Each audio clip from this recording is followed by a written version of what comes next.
Bom, gente, bem-vindos todos a mais um Ecoencontros, o número 324 da história e nosso segundo virtual. Antes de apresentar o palestrante de hoje, eu só queria relembrar alguns recados para deixar a dinâmica funcionando legal aqui. Então, o primeiro é para todo mundo deixar o microfone desligado durante toda a palestra, para evitar que o som ambiente atrapalhe tanto o palestrante quanto quem está assistindo. E o outro é que depois da apresentação, quando a gente abrir para pergunta, a ordem de perguntas vai ser de acordo com quem se inscreve no chat. Então, vocês avisam que tem uma pergunta lá no chat, pode ser até durante a apresentação, a gente vai anotando a ordem e depois vocês perguntam, beleza? Bom, o palestrante hoje é da casa, o Rodolfo Pellison está no final do doutorado na Ecologia da USP, ele que inclusive concorreu e ganhou um Vale Livro por ter apresentado um Ecoencontro ano passado. Esse ano já está concorrendo de novo, então façam como o Rodolfo. Tomara que eu ganhe de novo. O Rodolfo é biólogo, ele fez o bacharelado e mestrado na Unesp de Rio Preto. Agora, como eu disse, está fazendo doutorado na USP. Durante o doutorado, ele fez uns experimentos bem legais para simular impactos antrópicos em comunidades aquáticas. E ele veio hoje apresentar a prévia da defesa de doutorado, que vai ocorrer na semana que vem. Então, Rodolfo, muito obrigado. Fique à vontade aí para começar. Eu que agradeço. Bom, como o João falou, essa é uma prévia da minha defesa de doutorado, e pelo que eu vi no regulamento, eu tenho até 60 minutos para apresentar na defesa. Eu devo fazer a apresentação em um pouco menos que isso, mas eu já aviso que vai ser um pouquinho longo. Então, se alguém quiser ficar além do tempo do Ecoencontros para fazer perguntas ou alguma coisa, eu estou à disposição. Então, primeiramente, boa tarde. Como o João já falou, meu nome é Rodolfo. Eu vou apresentar para vocês a minha tese de doutorado, que foi feita sob orientação do professor Luiz Chiesari. E o título é Efeitos de processos locais e do isolamento espacial na estruturação de comunidades aquáticas, uma simulação da intensificação no uso da terra. Bom, a gente sabe que hoje cerca de 37% da superfície continental do planeta, com exceção à Antártida, já foi alterada por atividades antrópicas. E esse valor tende a aumentar à medida que a população mundial tende também a aumentar, de cerca de 7,5 bilhões hoje para mais ou menos 9 bilhões por volta de 2050. E isso deve gerar um aumento de demanda por alimento, um aumento de atividade agrícola e, consequentemente, um aumento dos impactos ambientais. Para a gente ter uma ideia, hoje cerca de 14,5% do cerrado do território brasileiro é ocupado por cerrado. Se a gente comparar isso com áreas de pastagens, é menos do que as áreas de pastagens, que ocupam cerca de 20%. De forma que a biodiversidade não está isolada dos impactos ambientais que a gente está causando no ambiente. E isso mostra uma necessidade de nós entendermos ambientes alterados como sistemas biológicos. E é o que a gente quer fazer aqui, a gente quer entender como que alterações ambientais afetam a estruturação de comunidades. E no nosso caso específico, a gente quer fazer isso para ambientes aquáticos. E aí a gente entende que existem dois tipos bastante importantes de alterações em ambientes aquáticos. O primeiro dele é a estocagem de peixes exóticos para aquacultura e pesca, e um segundo que é a contaminação da água por agroquímicos.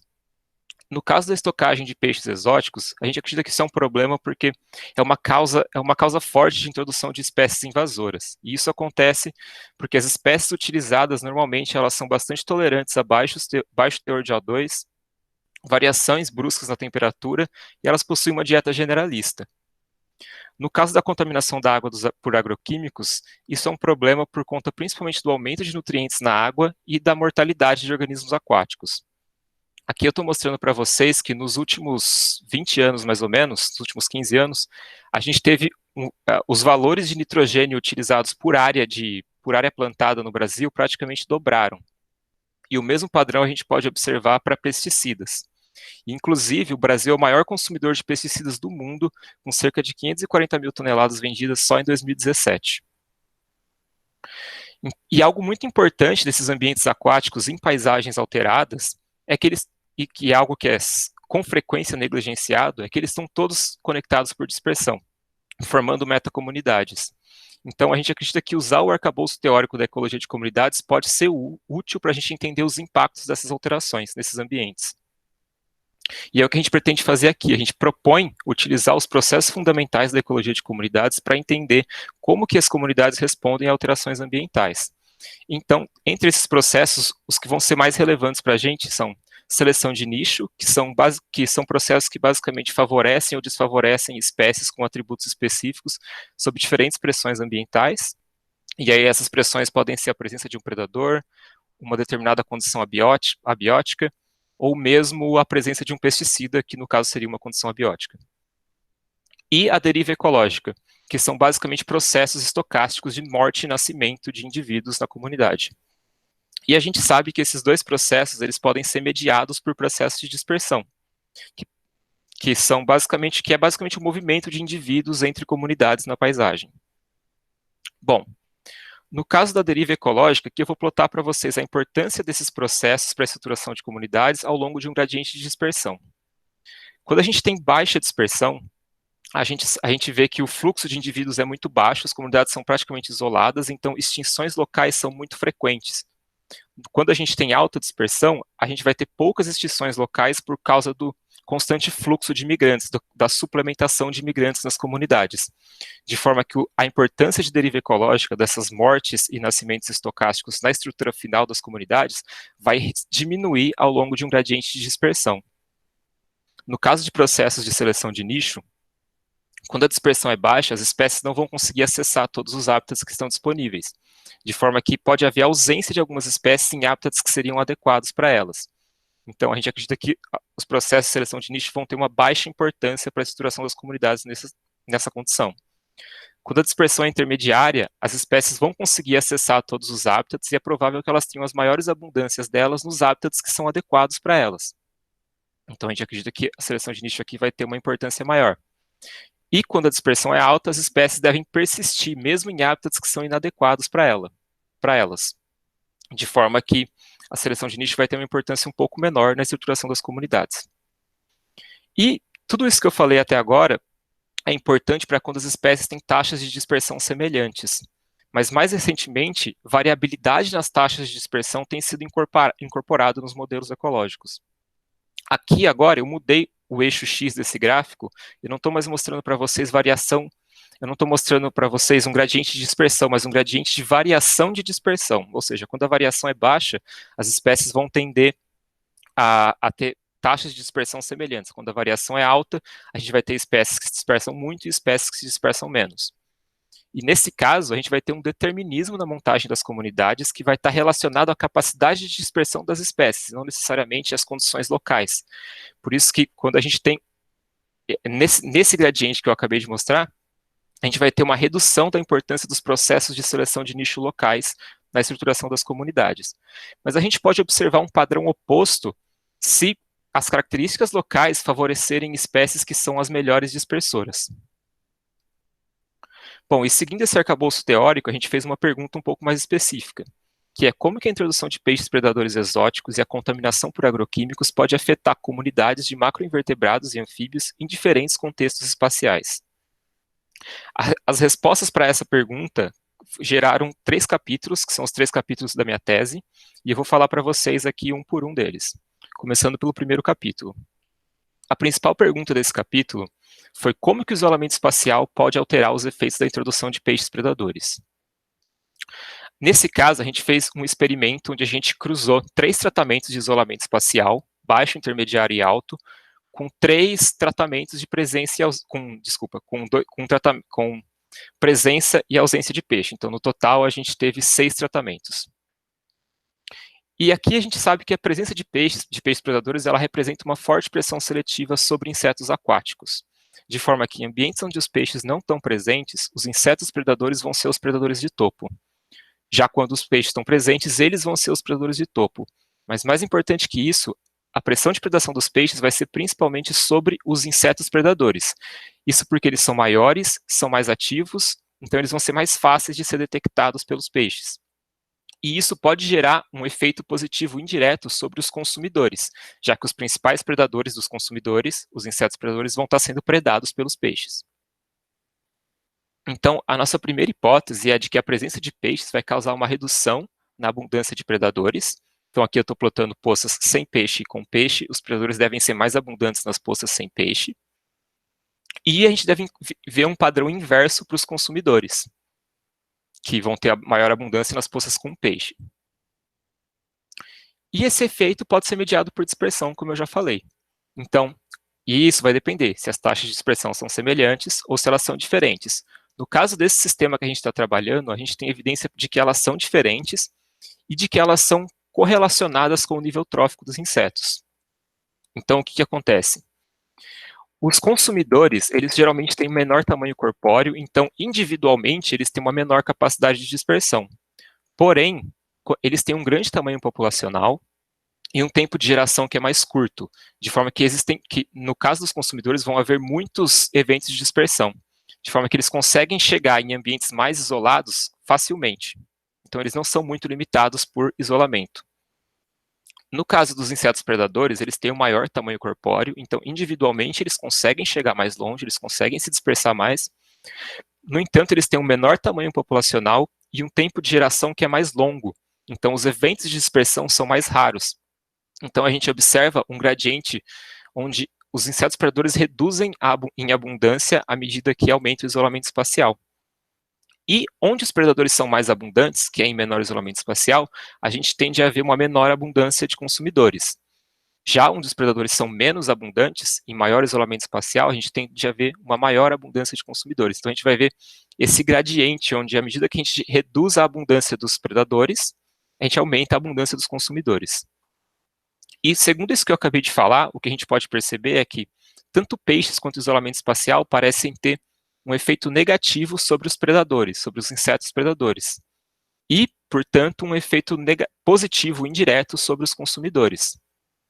E isso lembra aquilo que eu acabei de falar, que é o isolamento espacial reforçando o efeito do filtro local, que nesse caso seria a presença de peixes. E essa é a nossa segunda hipótese, de que o efeito do peixe, os efeitos que o peixe causa na comunidade vão ser mais importantes, vão ser maiores em maior isolamento espacial. Bom, aqui o nosso delineamento experimental foi o seguinte: a gente tinha um riacho aqui em azul, e a área de várzea desse riacho serviu de fonte de insetos colonizadores para poças artificiais que a gente construiu, primeiro a 30 metros dessa fonte, depois a 120 metros, que foi o nosso tratamento de isolamento espacial intermediário, e a 480 metros, isso adentro do cerrado seco, que foi o nosso maior tratamento de isolamento espacial. E em cada um desses transectos de poças, a gente tinha 4 poças sem peixe e 4 poças com peixe. E a distância entre essas poças era de cerca de 30 metros. Então, aqui o nível de replicação do nosso experimento foi 4. Essa é uma foto da área, uma foto de satélite da área onde a gente fez o nosso experimento. Essa é a área de várzea. E aqui, se vocês notarem, dá para ver os pontos pretos no meio da paisagem, no meio do cerrado, que são as nossas poças. Essa é uma foto de uma dessas poças. Então, elas tinham cerca de 4 metros de comprimento por 1 de largura, e uma rampa de cerca de 1 metro de comprimento que ia da parte mais profunda, que tinha 40 centímetros de profundidade, até a superfície, nas laterais, nas extremidades, e elas tinham uma capacidade de até 1.200 litros de água. Essas poças foram enchidas com água de poço apenas, e a colonização delas foi espontânea, tanto pelo fitoplâncton, quanto pelo zooplâncton, pelos insetos, por toda a fauna e flora que ocorre nessas poças. A gente adicionou apenas folhiço seco, no caso 1 quilo em cada poça, para ter um start de nutrientes e estrutura para os insetos aquáticos. O peixe que a gente manipulou nesse experimento foi a tilápia de peito vermelho, a Coptodon rendale, e a gente colocou 1 indivíduo de tilápia por poça. A análise de dados, falando bem rapidamente e grosseiramente, a gente testou os efeitos da presença de peixe, do isolamento espacial e da interação entre eles sobre as diferenças de abundância conjunta das espécies. E a gente utilizou uma abordagem baseada em modelagem estatística para dados multivariados. Quem quiser saber um pouco mais em detalhes do que a gente fez, eu estou disponível depois.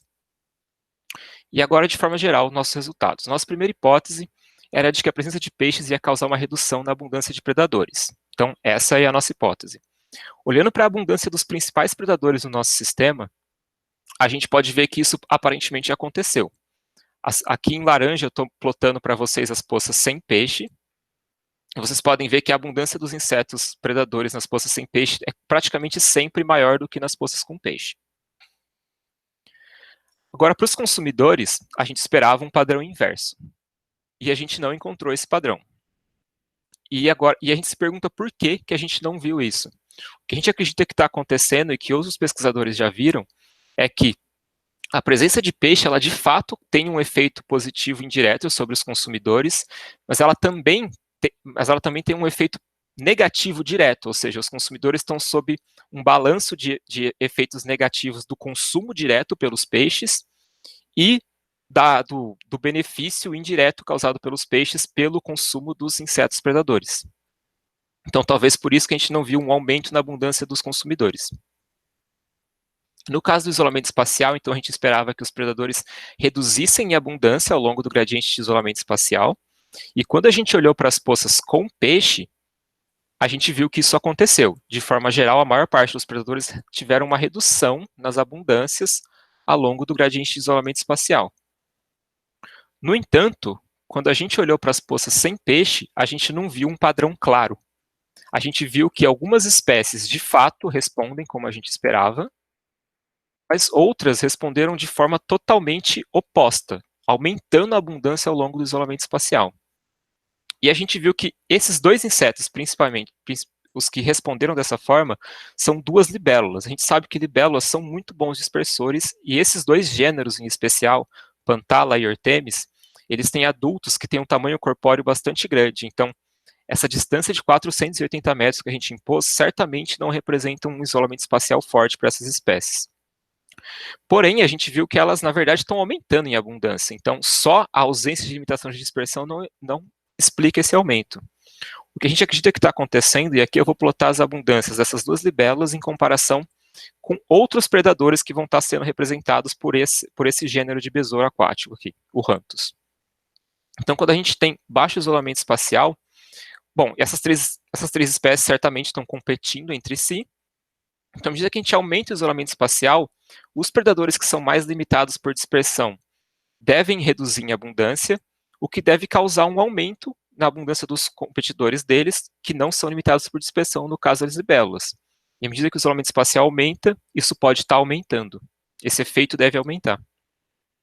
E agora, falando especificamente dos consumidores, a gente esperaria que, porque os predadores seriam isolados por dispersão, a gente esperava que eles tivessem um aumento de abundância ao longo do gradiente de isolamento espacial. Quando a gente olhou para as poças sem peixe, a gente viu que isso aconteceu. Para a maior parte das espécies, inclusive as mais abundantes, como, por exemplo, essa subfamília, essa tribo, na verdade, de Chironomideus tanitarcini, a gente viu que eles têm um aumento significativo de abundância ao longo do gradiente espacial. Isso ocorreu para outras espécies também. No entanto, quando a gente olhou para as poças com peixe, a gente não viu esse padrão. E a gente acredita que isso deve estar acontecendo porque, novamente, os consumidores eles sofrem um balanço entre efeitos positivos indiretos da presença de peixe e efeitos negativos diretos.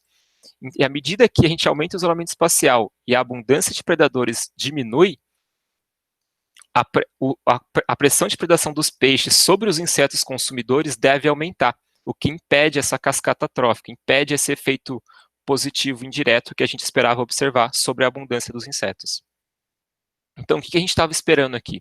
A gente estava esperando que tanto os peixes quanto uma correlação entre o efeito de presença de peixe e isolamento espacial.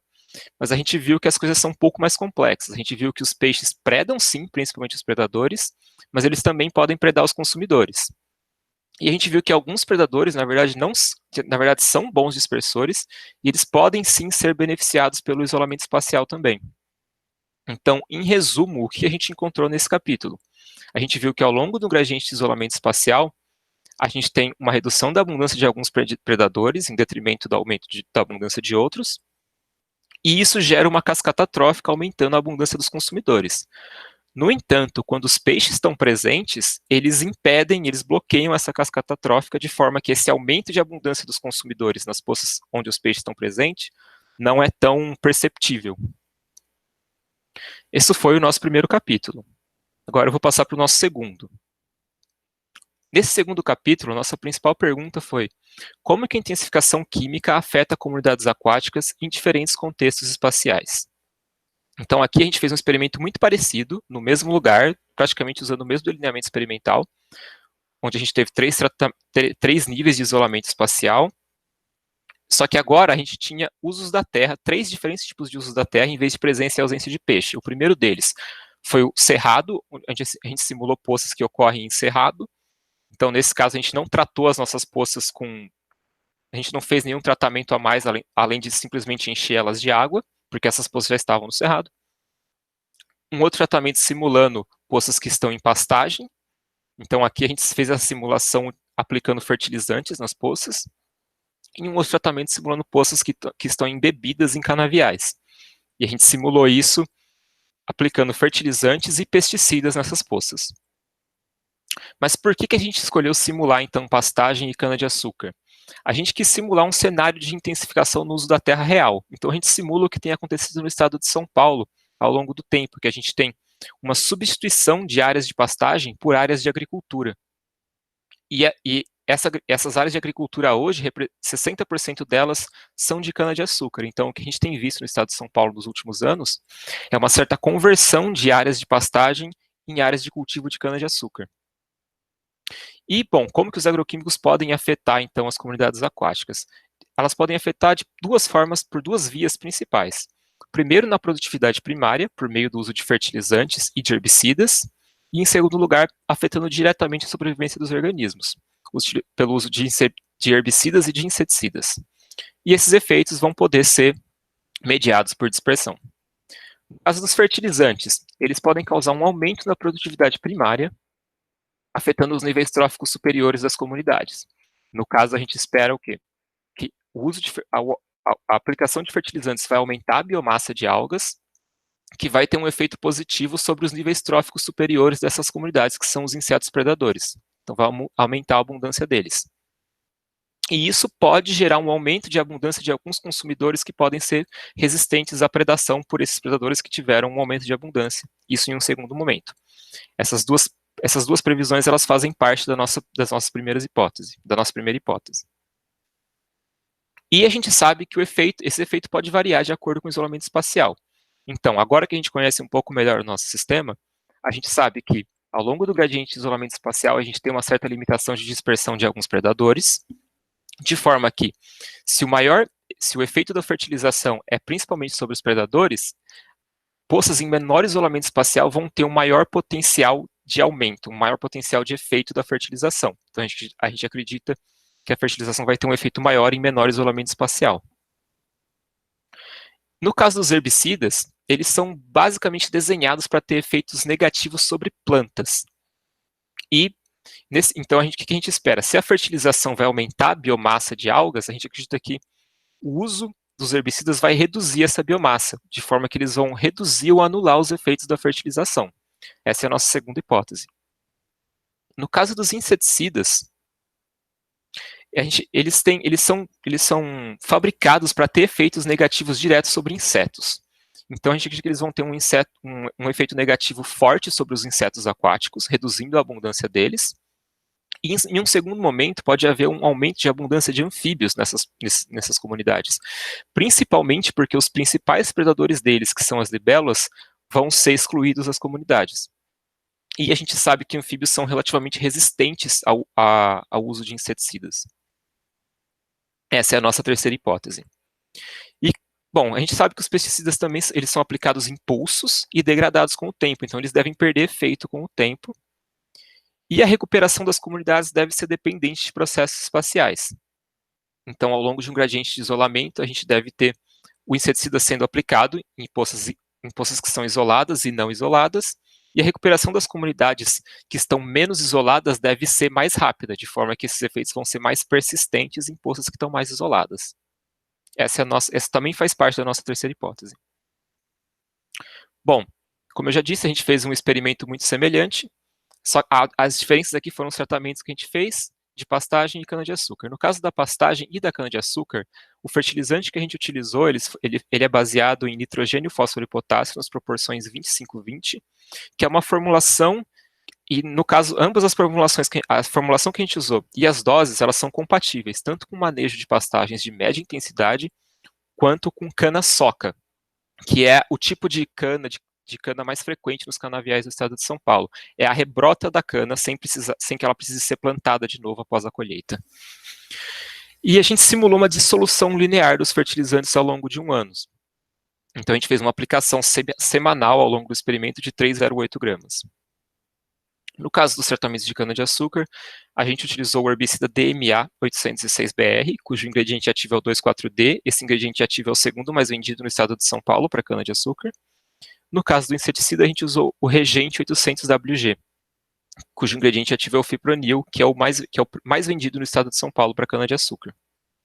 E em todos esses casos, a gente corrigiu as doses, tanto dos fertilizantes quanto dos pesticidas, as doses por hectare para a área das poças, que era de 4 metros quadrados. Aqui nesse experimento, o cronograma dele é importante. Então, a gente começou ele em setembro de 2017, terminou em março de 2018. Aqui no início, a gente fez o enchimento das poças, depois uma primeira amostragem 20 dias após o enchimento das poças, e só então a gente começou então, a aplicação do fertilizante e fizemos um pulso de inseticida. Isso nas poças que estão recebendo esses tratamentos. E fizemos logo em seguida uma segunda amostragem, 40 dias após o início do experimento, depois uma terceira amostragem logo após a aplicação do herbicida, 80 dias após o início do experimento, e uma última amostragem 160 dias após o início do experimento. Aqui eu esqueci de mencionar, mas esse cronograma que a gente utilizou de aplicação de fertilizante e dos pesticidas, ele segue o que é recomendado para a cana-soca, que é aquele tipo de cana que eu falei, que a gente está tentando simular. A análise de dados foi muito parecida com a do primeiro capítulo. E aqui, eu já vou adiantar para vocês que a gente não teve, diferente do que a gente teve no primeiro capítulo, a gente não teve um efeito de interação entre presença de peixe e isolamento espacial. Aqui a gente teve apenas um efeito aditivo de uso da terra e isolamento espacial. Então eu vou falar separadamente de cada um deles e depois no final eu vou juntar isso. Uso da terra. A nossa primeira hipótese era de que o uso de fertilizantes ia gerar um aumento da abundância de predadores e, em seguida, um aumento da abundância dos consumidores que seriam resistentes à predação. Aqui eu vou plotar para vocês, isso são ordenações, então aqui eu estou plotando as poças controle, cada ponto desse é uma comunidade, e a distância entre esses pontos é quão semelhante essas comunidades são. E os símbolos e cores desses pontos, está aqui nessa tabelinha, são os nossos diferentes tratamentos.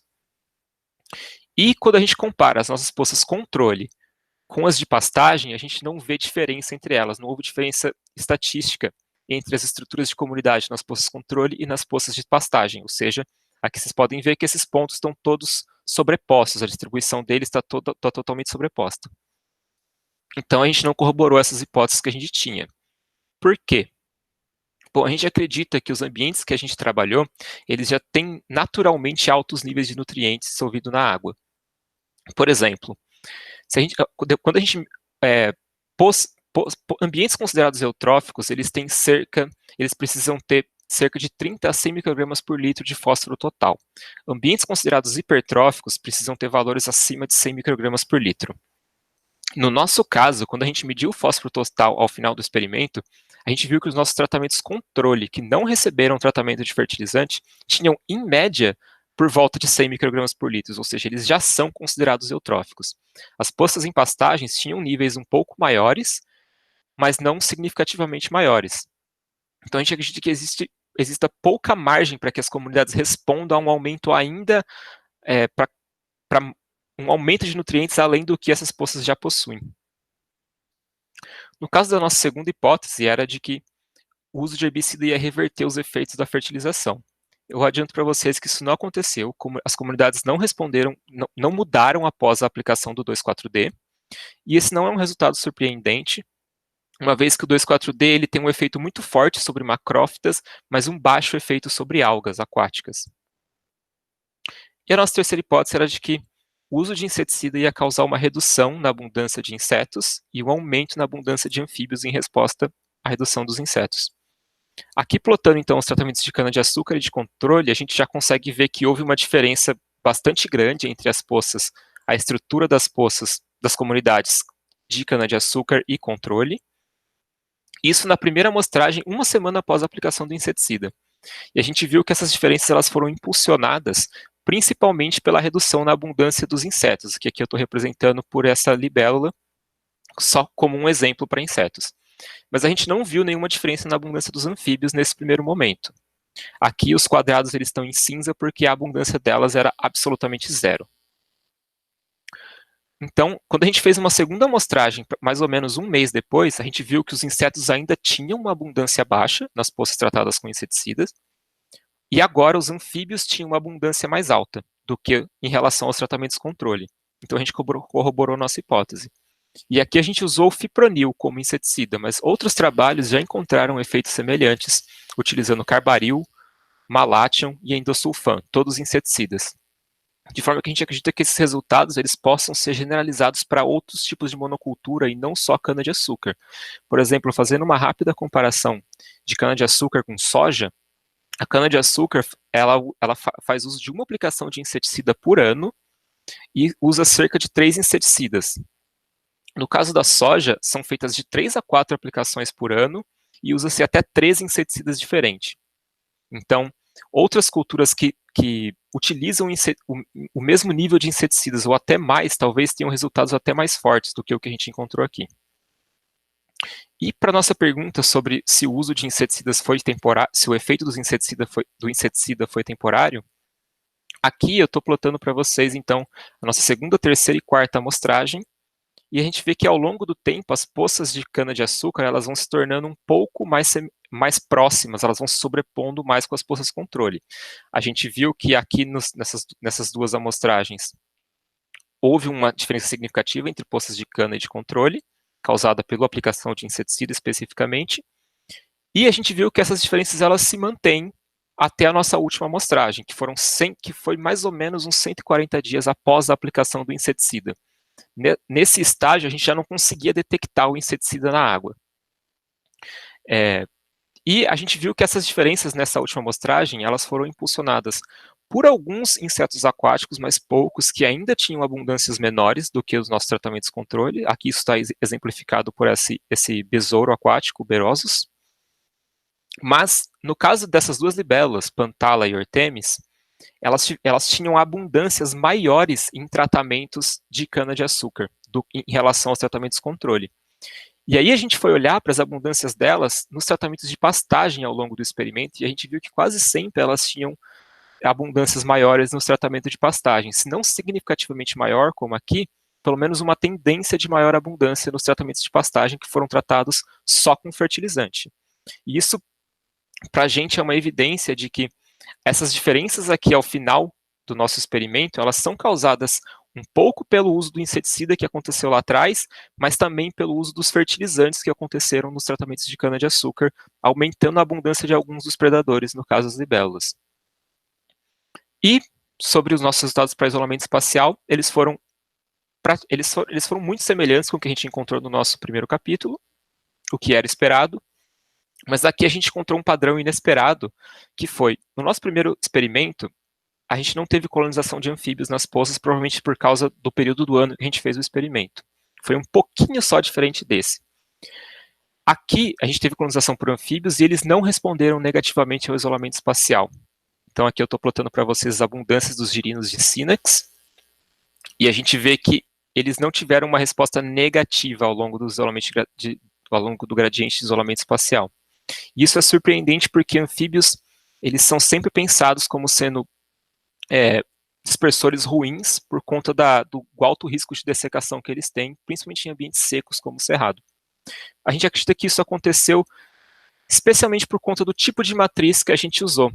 Os anfíbios que colonizaram as nossas poças, eles são bastante adaptados à dessecação e são bastante generalistas, e o cerrado provavelmente representou um ambiente ameno para a dispersão deles, de forma que eles usam essa matriz para forrageio e talvez até abrigo. Então eles não tinham que, talvez, se dispersar da área de várzea do riacho até o meio do cerrado. Isso não necessariamente é verdade para outros tipos de matriz, como, por exemplo, matrizes de pastagem ou de cana-de-açúcar, que são bastante mais dinâmicas e secas. E, bom, então, para aquela nossa hipótese de que haveria um maior efeito da fertilização e menor isolamento espacial, a gente não encontrou esse resultado, talvez porque, primeiro, os fertilizantes não mudaram muito a estrutura das nossas comunidades. Se houve espécies afetadas, foram essas libélulas, que tiveram a abundância levemente aumentada em tratamentos onde a gente utilizou a fertilização, só que elas são bons dispersores, então não teria por que esse filtro local afetar drasticamente a abundância delas de forma diferente em diferentes isolamentos espaciais. E no caso da nossa outra hipótese relacionada à interação entre isolamento espacial e uso da Terra, que era de que haveria um efeito mais duradouro do uso de inseticidas em maior isolamento espacial, a gente viu que os táxons afetados negativamente pelo uso de inseticida foram os insetos. E os insetos no nosso sistema são basicamente consumidores, e entre os predadores a gente teve uma grande abundância de libélulas, que também são bons dispersores. E no caso dos táxons afetados positivamente, que são os anfíbios,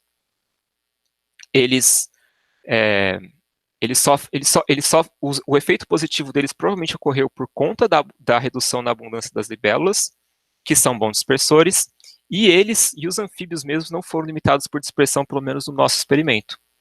Ou seja, os táxons mais afetados, tanto pela fertilização quanto pelo uso de inseticidas, não sofreram grandes efeitos da limitação de dispersão.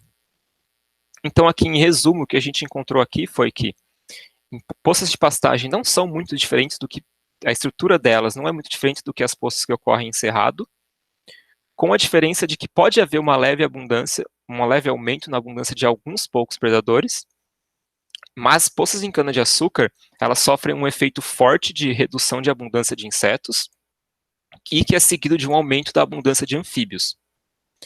E nós vimos que esses efeitos eles são independentes do isolamento espacial por distância, ainda que a gente não conheça exatamente quais são os efeitos de matrizes, por exemplo, de pastagem e cana-de-açúcar sobre a dispersão das espécies.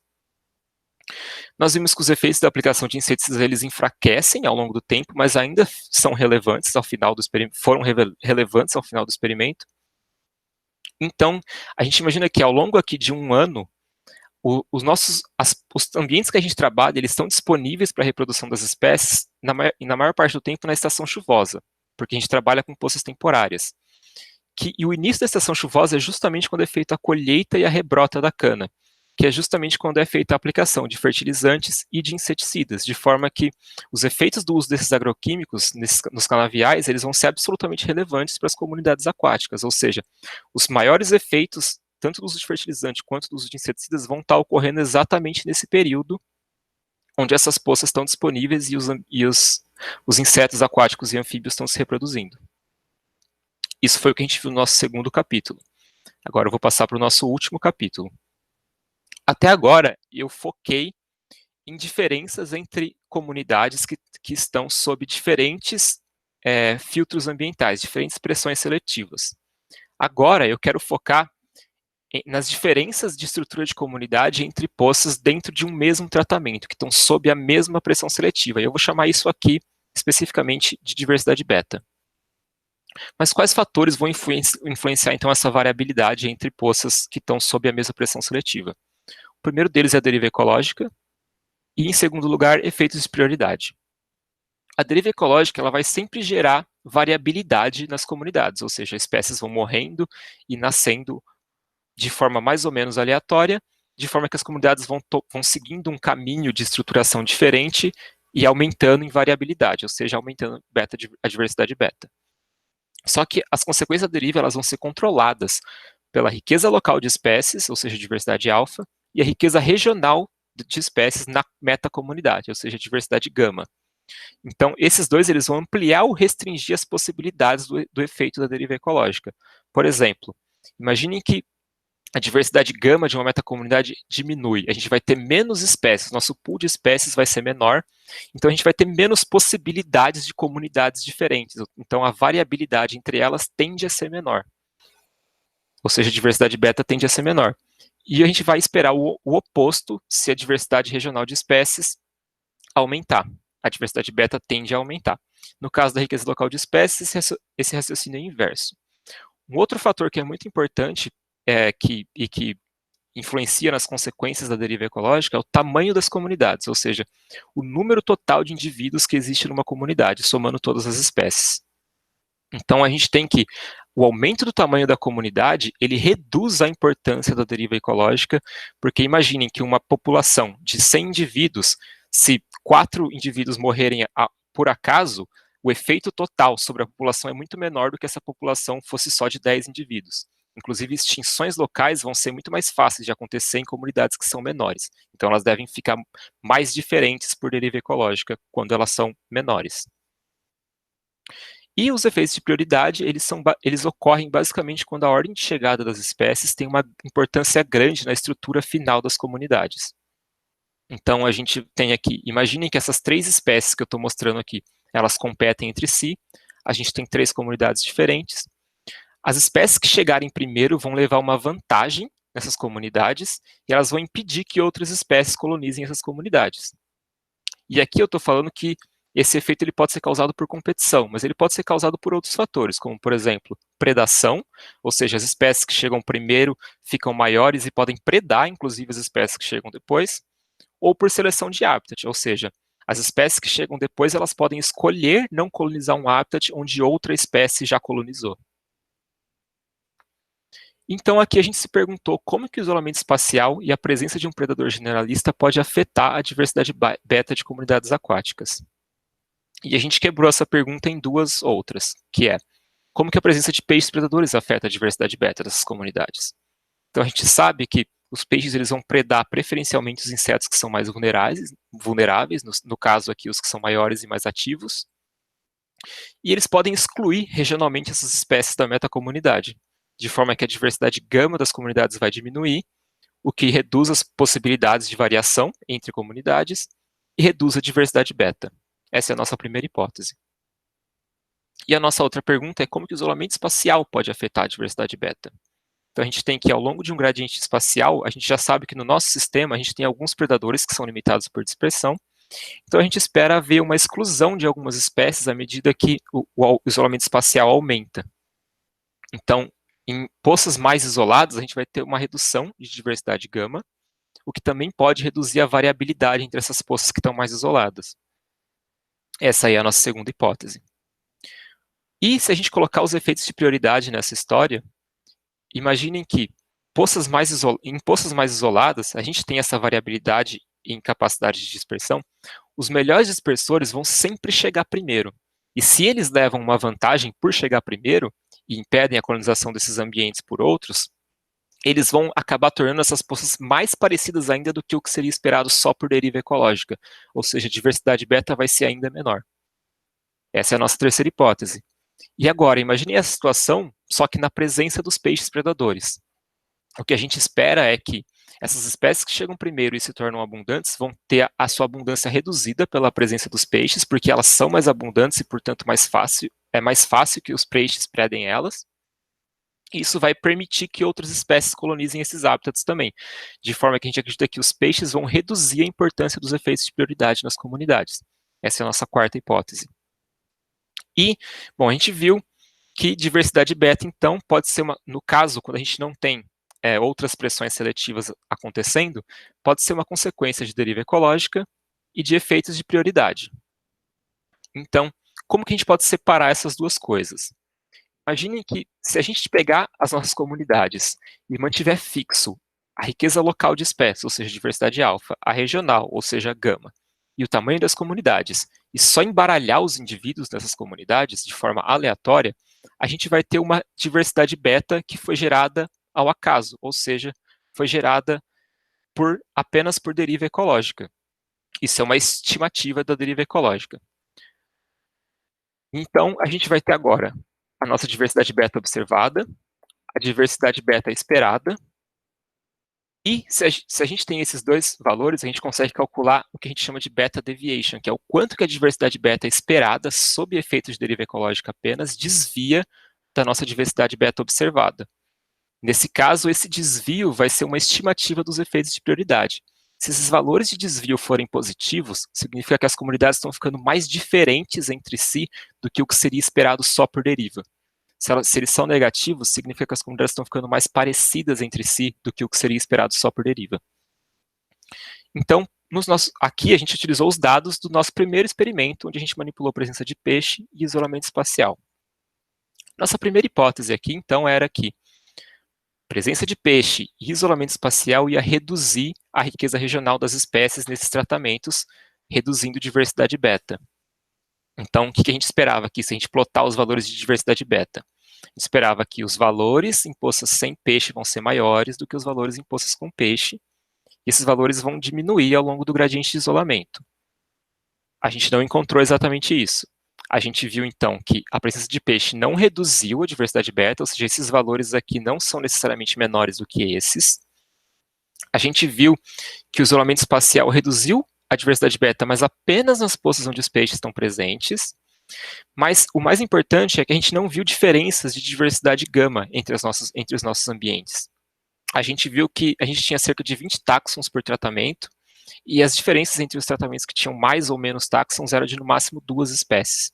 Então, todas as diferenças que a gente encontrou não são geradas por diversidade gama. Então, essas nossas hipóteses não foram corroboradas. A nossa terceira hipótese era de que haveria um aumento da importância dos efeitos de prioridade, e isso tornaria as comunidades mais parecidas entre si por conta daquela história, onde os insetos que têm maior capacidade de dispersão chegariam primeiro sempre. Então, aqui, se a gente plota os valores agora de beta deviation, a gente esperaria ver valores que se tornam menores ao longo do gradiente de isolamento e valores negativos, ou seja, abaixo aqui do eixo do zero. Não foi isso que a gente encontrou. A gente encontrou, na verdade, o padrão inverso. A gente viu que ao longo do gradiente de isolamento espacial, as comunidades estão ficando mais diferentes entre si do que o que seria esperado só por deriva. E a gente acredita que isso aconteceu por conta da dominância de consumidores nas nossas comunidades. 85% dos indivíduos nas nossas comunidades são consumidores. E eles são notavelmente bons dispersores.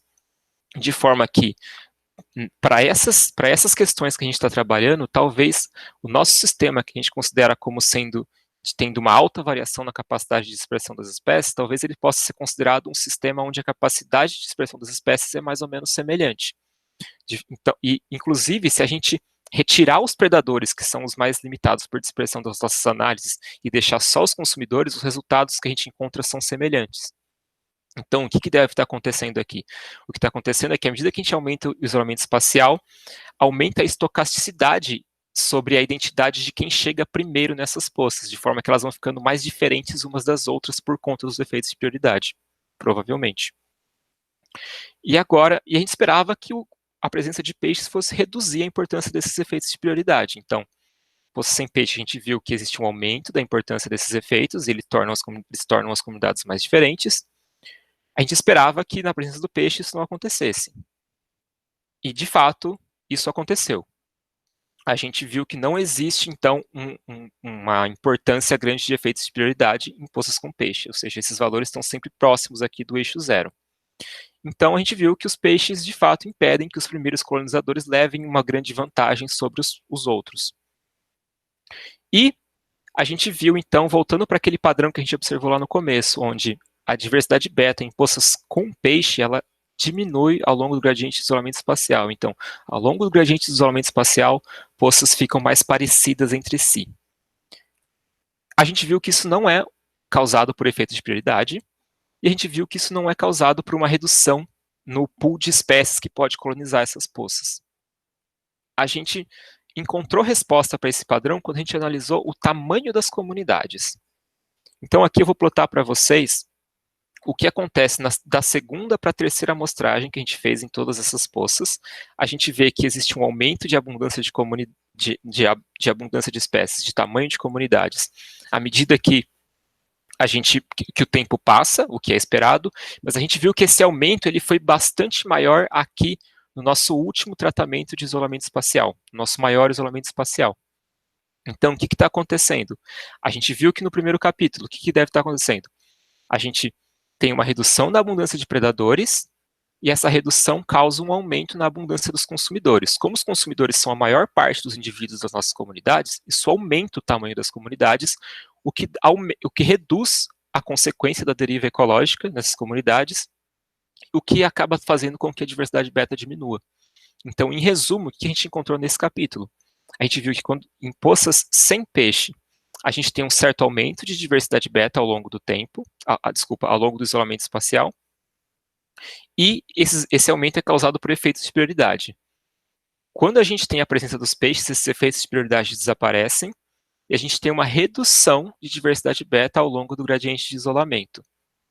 E isso é causado por uma redução nas consequências da deriva ecológica, que é uma consequência do aumento do tamanho das comunidades ao longo do gradiente de isolamento espacial. Isso foi o que a gente viu nesses nossos 3 capítulos.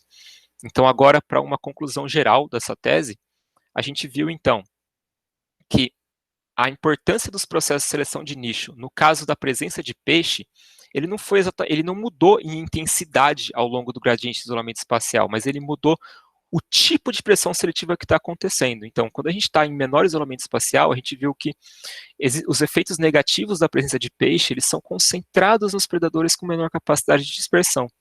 Quando a gente aumenta esse isolamento, a gente vê que esse efeito negativo ele é maior sobre os predadores com maior capacidade de dispersão e sobre alguns consumidores, causando uma redução até da intensidade das cascas catastróficas que acontecem na ausência do peixe.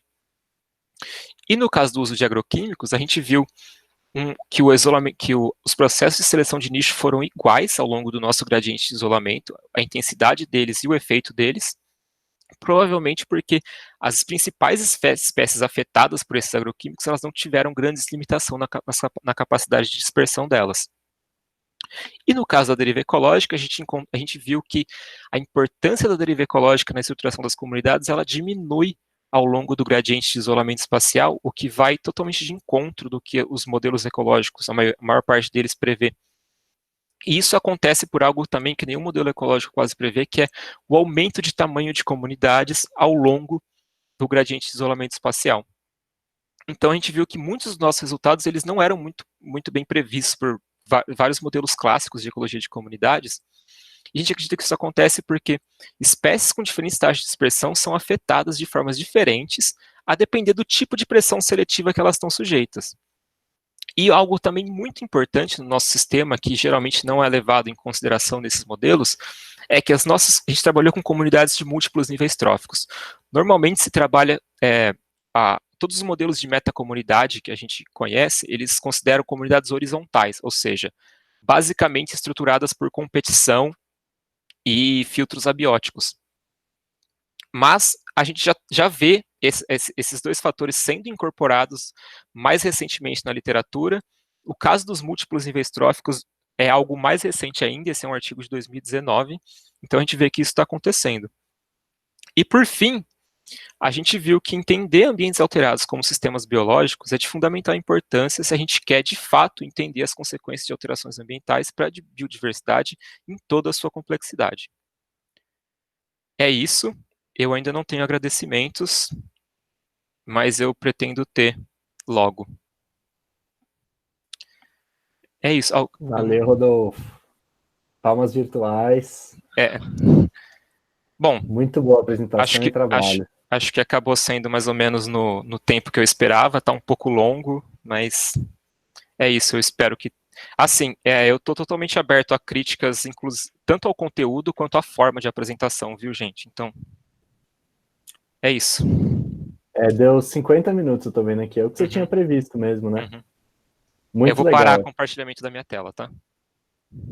Será que não quer deixar para caso alguém tenha dúvida com o gráfico? Desculpa, alguma coisa? Não, tá, eu vou voltar. Bom, vamos ver, se alguém perguntar. Aí podemos abrir para pergunta. Quem quiser fazer pergunta, escreve no chat. Pronto. Bom, enquanto tem os elogios aqui, eu mesmo vou fazer uma pergunta, então. Eu fiquei com uma dúvida sobre o desenho experimental no primeiro capítulo. Sim. Que tinha uns 3 transectos paralelos, né, ao rio. E aí eu fiquei em dúvida se uma poça não pode confundir a resposta de outro tratamento, sabe? Uma poça servir como fonte para uma poça de outro tratamento e confundir os efeitos. Sim, certamente. Mas o que a gente espera aqui, deixa eu só... Vocês estão vendo a tela, né? Sim, estamos. O que a gente espera aqui é que esse efeito da dispersão da fonte de colonizadores para as poças seja muito maior do que o efeito, entre aspas, homogeneizador que pode ter de dispersão entre essas poças.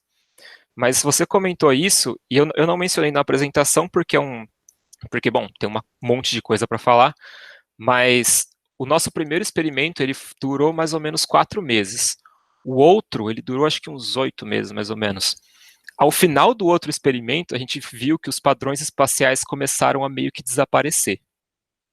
E o que a gente acredita que o que pode estar acontecendo é justamente esse efeito de que, ao longo do tempo, cada poçazinha pode ter uma dinâmica própria já tão forte que ela começa a influenciar as outras de maneira mais forte. Ah, entendi. Só que isso seria depois de mais tempo, né? Mas isso é meio que uma limitação do nosso delineamento mesmo, né? Não sei se é algo que aconteceria em ambientes naturais. Certo. Deixa eu ver aqui. Pergunta. A Soli tem dicas? Você tem uma dúvida, Soli, é isso?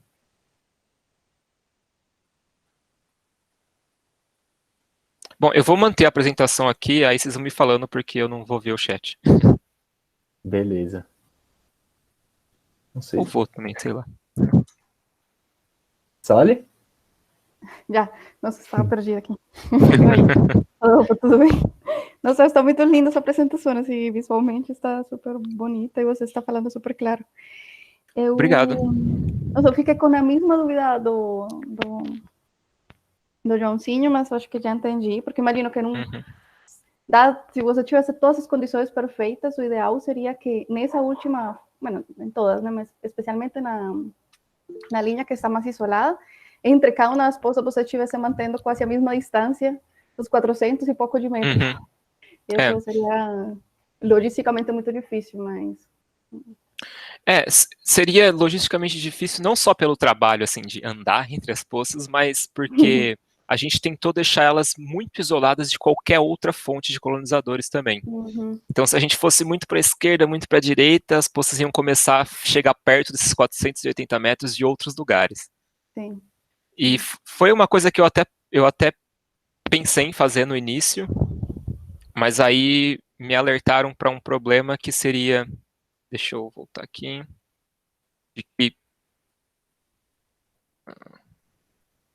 De que a gente teria uma confusão, onde as poças menos isoladas elas estariam sob influência tanto da fonte quanto das outras poças, e as poças mais isoladas estariam isoladas tanto da fonte quanto das outras poças.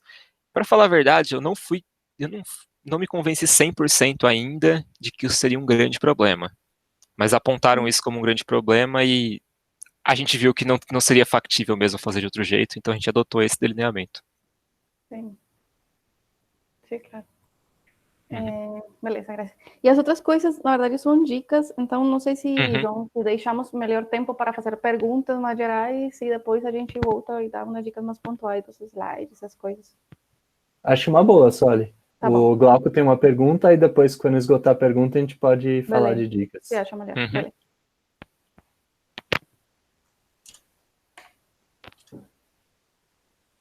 Se quiser falar, Glauco.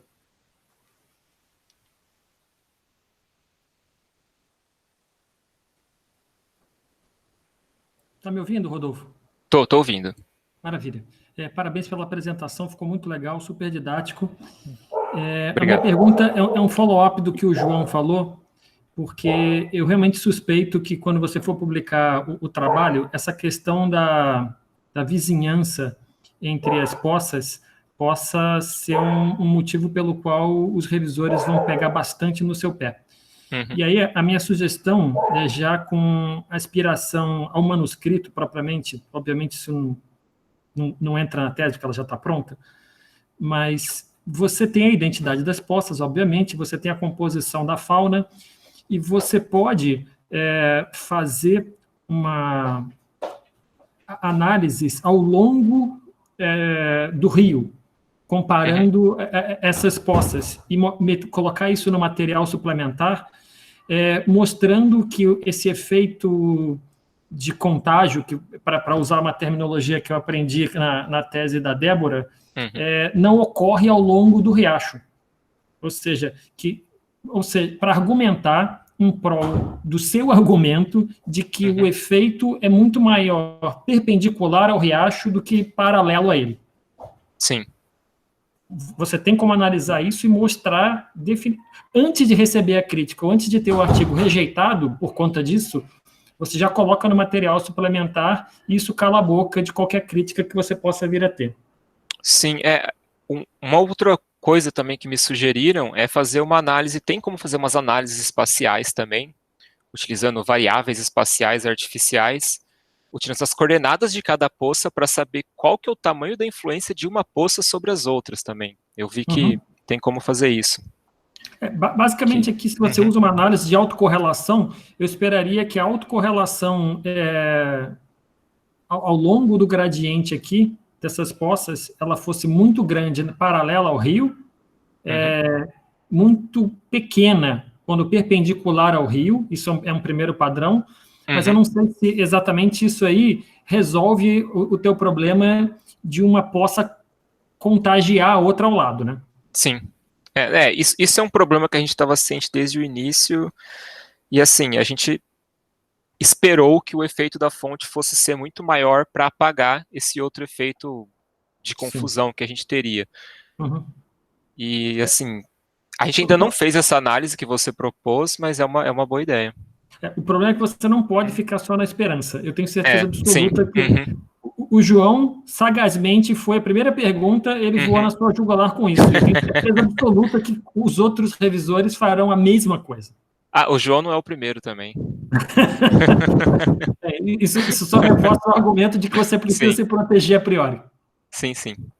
Uma coisa que a gente fez para tentar, pelo menos, padronizar esse contágio, é que, assim, no primeiro experimento, aqui eu mostrei só o delineamento do primeiro, porque o do segundo era muito parecido, mas a gente sorteou a identidade dos tratamentos aqui.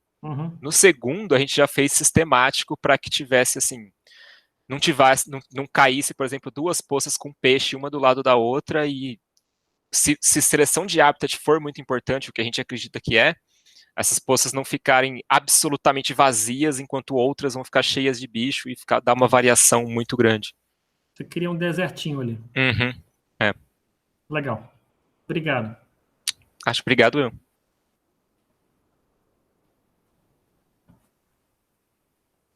Temos mais perguntas? Bom, se não, eu tenho mais uma, Rodolfo. Ok. No capítulo 2, quando vocês acharam que a taxa basal de nutrientes já era alta o suficiente, né? Você acha que isso já é por razão antrópica? Já é pelo uso de fertilizante de áreas próximas?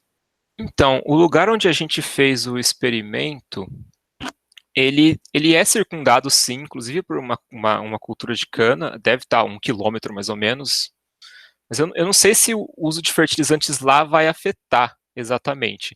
Aqui eu tirei da apresentação porque ela estava muito longa, mas tem medidas de fósforo total em ambientes, entre aspas, de cerrado natural, em outras estações ecológicas, que o Luiz tem, que mostram valores, na verdade, bem acima do que o que a gente encontrou. Mostram valores parecidos entre poças de cerrado, de pasto, de cana, mas que acho que estão na casa dos milhares de micrograma por litro. Assim. A gente encontrou centenas. Então pode ser que seja realmente natural. Eu né? acho que sim, talvez seja o solo que já seja bastante rico, não sei. Porque, assim, com o tempo foi caindo bastante terra nas poças também. Então, elas ficaram com um substrato ali relativamente natural. Tanto com gramínea que estavam ali no cerrado que a gente usou seca. Entre essas gramíneas também tinha um pouco de braquiária, que a gente sabe que é uma gramínea de alto valor nutricional, né? Então, deve ter uma influência de quase tudo isso. Certo. Mas a gente tem esses valores referências de poças de cerrado natural também. Tá, então pode ser natural mesmo, né? A gente não tem...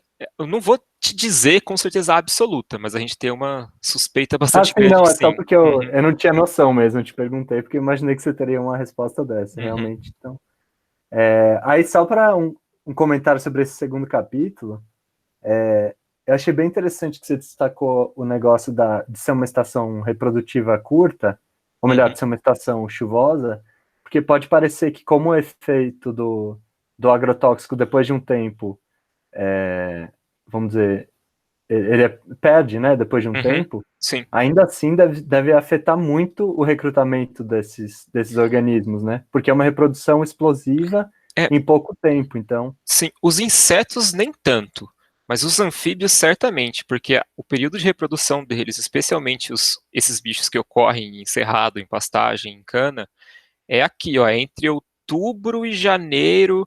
Eu falei que no nosso primeiro experimento não teve colonização de anfíbio, porque o primeiro, ele durou de janeiro até março, mais ou menos. Janeiro, abril, janeiro a março. A gente começou o experimento aqui, não tinha anfíbio. Zero, nada, nenhum girininho. A gente começou o experimento aqui, tipo, lotou, a gente pegava rede cheia. Nossa, centenas. Que loucura. Então é esse espacinho aqui que enche de anfíbio e aí eles vão terminar a metamorfose deles lá por fevereiro, mais ou menos. Qual que era o anfíbio mesmo que você falou? É uma espécie só? No nosso caso a gente teve a colonização de 2 espécies, Synax fuscovarius e Physalemmus natereri.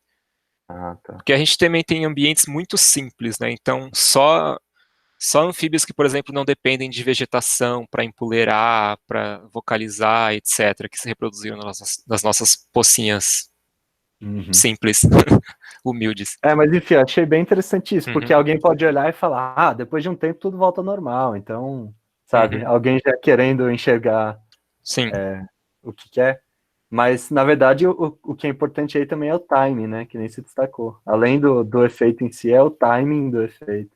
Eu achei bem legal isso. Se não tivermos mais perguntas, acho que a Soli, se você quiser dar as dicas, Soli.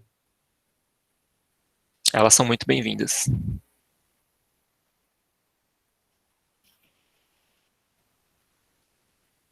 Oi. Rodolfo, lá no início, acho que quando você faz uma pergunta que é grandona, não lembro se era introdução geral ou introdução do primeiro capítulo, acho que você falou, leu? Não sei. Super rápido. Eu acho que essa pergunta requer um pouquinho mais de tempo para a gente entender melhor, mas do que ler, sabe? Como mais explicar, porque é a base, né, do resto do trabalho. Acho que vale a pena você deixar saborear mais. Tá, é uma boa. Eu não sei, você vai fazer a apresentação lá de casa ou na USP? Eu vou fazer do mesmo jeitinho que a gente fez essa. Então, tenho mais uma dica. Como você vai ficar sentado provavelmente lá nessa cadeira, acho que você tinha uma costume de você ficar mexendo de um lado para outro. Então, você vai ficar mais quietinho. Tá, eu vou tentar. Vocês acharam que o mouse ficou indo para lá e para cá muito? Não. A minha primeira apresentação eu fiz isso, o mouse ficou louco, ficou maluco no meio da apresentação, então é mais uma dica. Eu também preciso ficar mais quieto. Eu achei que o mouse estava tranquilo. Sim, o mouse não percebi. Não, legal. O Paulo está falando que tudo bem. Beleza. E outra coisa da apresentação que eu vi, acho que quando você fez a previsão também no primeiro capítulo em relação à variação da dispersão, você fala como o seu eixo X, o nome é a variação da dispersão, mas os níveis desse fator você coloca como variação baixa, variação alta. Então, acho que sobra aquela palavra de variação, porque você já falou, então fica menos saturado. Isso é meio que resquício de outros estágios da apresentação que Tudo bem. Vão ficando. Mas obrigado, é uma boa dica. E acho que também no primeiro capítulo você faz outra previsão de não sei, as variâncias que você apresenta quando você mostra o gráfico da variação. O gráfico da previsão. Sim. Tem variação, ou seja, as previsões em relação a um padrão ao longo do isolamento, por exemplo. Só que a variação associada a cada um desses valores é diferente. Você me entende? Acho que você não sei se... Eu não entendi. De qual previsão você está falando? Eu fiz uma anotação aqui e eu não estou lembrando exatamente qual foi o slide, mas... Uma dica que me fizeram... Da capítulo 1. Aqui? Deixa que eu não estou vendo. Vocês estão vendo o PowerPoint? Eu não. Eu já não estou vendo mais não, só você. Ah, tá. Aqui? Vocês estão vendo? Não. Acho que eu devo ter parado de compartilhar sem querer.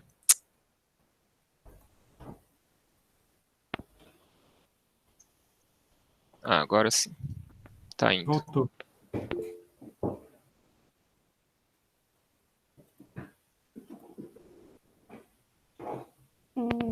Isso, por exemplo, nessa, Uhum, exatamente nessa de abundância e isolamento. Então tem de baixo a alto. uhum. Nessa especificamente, você não, se vê como cada um desses pontinhos tem uma variação associada e a variação está como deslocada para valores mais altos. Desculpa, eu não entendi. É que, olha o gráfico da esquerda, por exemplo. Aham, Você tem valores para baixo, um valor X, uhum, próximo a 100. E esse valor pode variar desde 150 até 80, desde 80 até 150, sabe? uhum. Então, isso é só uma previsão, mas você tinha previsão em relação à variação, ou seja, parece que tem um Não tinha previsão em relação à variação. Então, É, nesse tipo de caso, é melhor você colocar simplesmente uma variação tipo, bem centrada, bem... uhum. Não, faz sentido. Isso. Inclusive aqui ela tá assimétrica, porque por conta Sim. do tipo de distribuição estatística que a gente usou. Eu peguei os resultados que a gente teve, peguei um que estava bonitinho e só reproduzi ele 3 vezes. Mas sim, exato. Como você não tinha uma Aham, previsão a respeito, você não precisa colocar aí. aham. Tá, entendi. Hum, Obrigado. Faz sentido. Tudo bem. Acho que tinha outros, mas estou aqui meio devagar para... acho que você falava muito, a gente acredita, eu acho que uma melhor palavra pode ser o a gente prevê ou a gente esperava encontrar tal coisa. Não, porque acredito. Só um detalhe. Acho que tudo bem. Glauco tinha outra sugestão. Valeu, Rodolfo. Obrigado, Soli. A minha sugestão também é em relação à apresentação. Eu estava pensando que eu não sei ao certo se isso é possível. Eu vou só lançar a ideia para você dar uma olhada. Uhum, Mas eu gosto bastante quando você apresenta resultados e discussão junto, porque facilita. Se você apresenta o resultado todos juntos, para apresentar depois a discussão toda junta, a audiência pode se perder, especialmente porque a quantidade de informação e dos padrões que você apresenta é muito grande. uhum. Fico me perguntando se não é possível estender esse formato também a pergunta, hipótese e método. Ou seja, você apresenta a hipótese 1, o método da hipótese 1 e o resultado da discussão e assim por diante.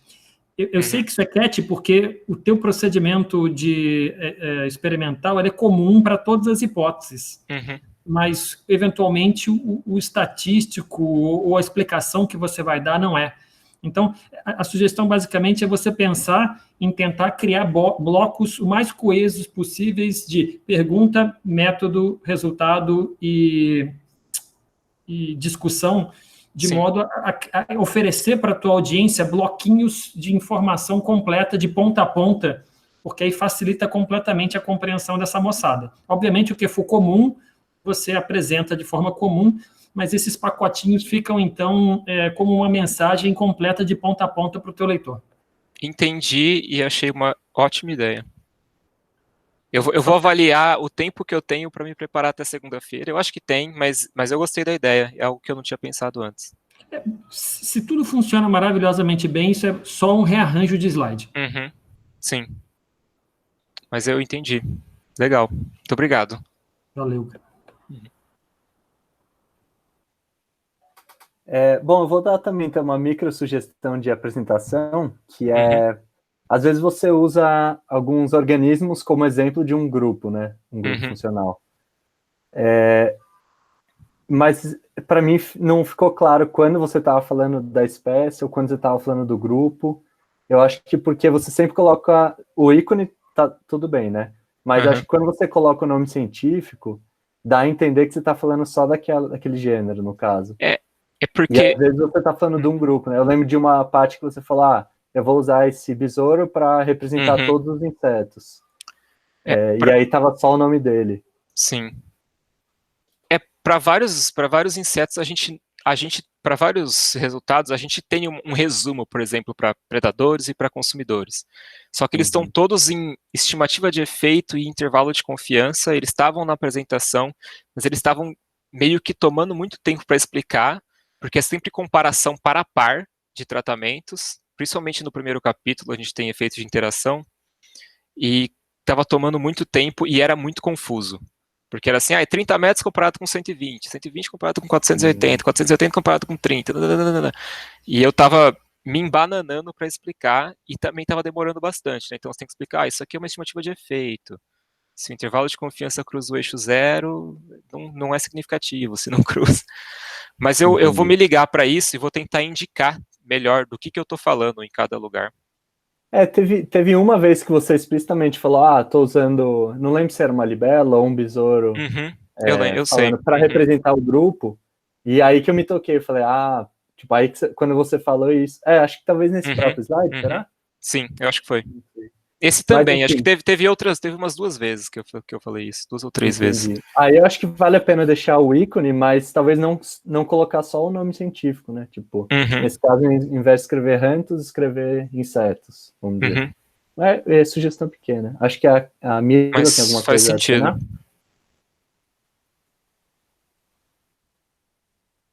Quer falar aqui, Mila?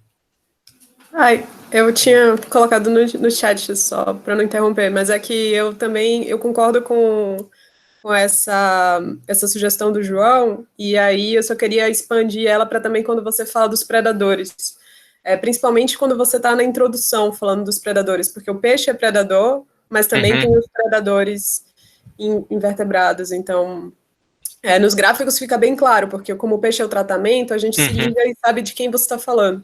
Mas quando você está explicando na introdução, falar só predador fica um pouco dúbio. E aí rola aquele segundinho de delay que pode atrasar faz com que a gente perca o resto da sua explicação, porque a gente está tentando se achar. Entendi. Isso de fato confuso para mim, às vezes até no texto, porque os insetos predadores e o peixe predador. Então, eu preciso arrumar um sistema melhor, talvez, de definir eles. Eu estou passando a sugestão porque eu passo pela mesma coisa também. O meu primeiro capítulo fala de inimigos naturais predadores predando quem está predando as pestes. É confuso. Se você, no começo, você fala para a tua audiência que o peixe é predador. Sim. Você avisa isso para eles. Então, você poderia dizer, esse peixe é predador e daqui para diante eu vou me referir a eles sempre como peixe. Toda vez que eu falar predadores, eu vou estar me referindo às presas predadoras desse peixe. E ali em diante, você só precisa tomar cuidado em usar peixe quando for peixe e predadores vai ser sempre quando você estiver falando das presas predadoras. Informado no começo e usado com consistência, eu acho que você resolve esse problema. Sim, legal. Boa dica. Obrigado, Camila e Glauco. Foi a Camila, né? Temos mais perguntas, dicas, sugestões?